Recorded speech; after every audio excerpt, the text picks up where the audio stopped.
Friends, जैसा कि आपने थंबनेल में देख लिया होगा, अगर आपकी शटर जो होती है रिमोट से खुलने वाली, उसमें इस तरह का रिसीवर लगता है और एक ये रिमोट होता है। और कई बार क्या होता है, मैनुअली जो स्विच होता है उससे तो वो वर्क करती है, लेकिन रिमोट से वर्क नहीं करती है। और कई बार ऐसा होता है कि रिमोट से भी नहीं करती है, ना मैनुअल स्विच से वर्क करती है, तो उसकी अलग अलग प्रॉब्लम हो सकती है।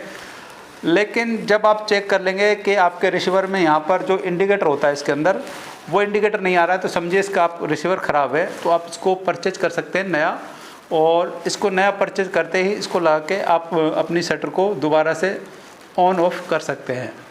तो अगर आपको ये परचेज करना है तो लिंक डिस्क्रिप्शन में है, वहाँ से परचेज कर सकते हैं। इसके अलावा इसके बारे में और भी ज़्यादा डिटेल आपको चाहिए तो आप हमारे वीडियो के नीचे कमेंट करें और अपना नंबर भी डालें।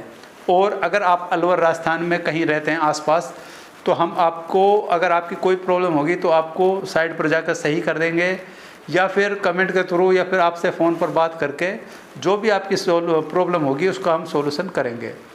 और इसके बारे में थोड़ा सा डिटेल से आपको बताऊंगा कहाँ से किस तरीके से परचेज करना है और क्या क्या फंक्शन इसमें आते हैं। तो इसके लिए आप वीडियो पूरा देखें, छोटा ही वीडियो, ज़्यादा बड़ा नहीं है।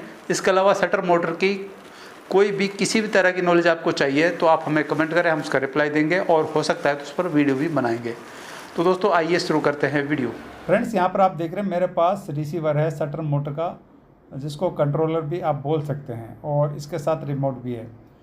एक रिसीवर के साथ 2 नए रिमोट आपको मिलते हैं। यहाँ पर आप देखें हमारे पास कई सारे सेट हैं, हमने मंगा रखे हैं। अगर आप अलवर में कहीं रहते हैं और आपको ये परचेज करना है तो आप कांटेक्ट करें हमसे और परचेज कर सकते हैं। बाकी ऑनलाइन भी आप अगर परचेज करेंगे तो उसका लिंक डिस्क्रिप्शन में आपको मिल जाएगा। अगर ऑफलाइन आप अलवर राजस्थान में कहीं आसपास रहते हैं तो आप हमें इस वीडियो के नीचे कमेंट करें, और इसकी प्राइस में आपको बताऊंगा, आप वीडियो पूरा देखें। 2 रिमोट मिलते हैं, एक रिसीवर मिलता है, और इसमें आसानी से ये अटैच हो जाता है। सेम कनेक्टर होता है। और अधिकतर जब प्रॉब्लम क्या होती है कि अगर आपका रिसीवर ओके है, वो अप कर रहा है या डाउन कर रहा है, एक ही से कर रहा है, दोनों जगह नहीं वर्क कर रहा है, तो उसमें वायरिंग में प्रॉब्लम होती है। प्रॉपर वायरिंग होगी तो कोई दिक्कत नहीं आएगी आपको। रिसीवर बहुत ही कम ख़राब होता है।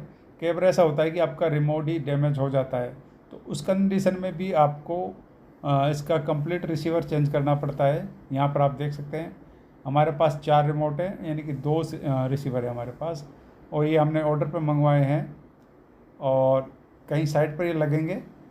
और इसकी कीमत की हम बात करें तो अलग अलग कीमत हो सकती है, लेकिन आपको ये लगभग 2500 रुपये का ये पड़ेगा।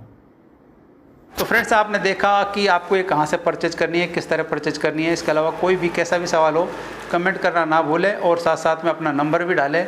जो भी आपकी प्रॉब्लम होगी हम आपकी प्रॉब्लम को सॉल्व करने की कोशिश करेंगे। मिलेंगे आपसे नई वीडियो में नए टॉपिक के साथ, तब तक के लिए बाय बाय, टेक केयर।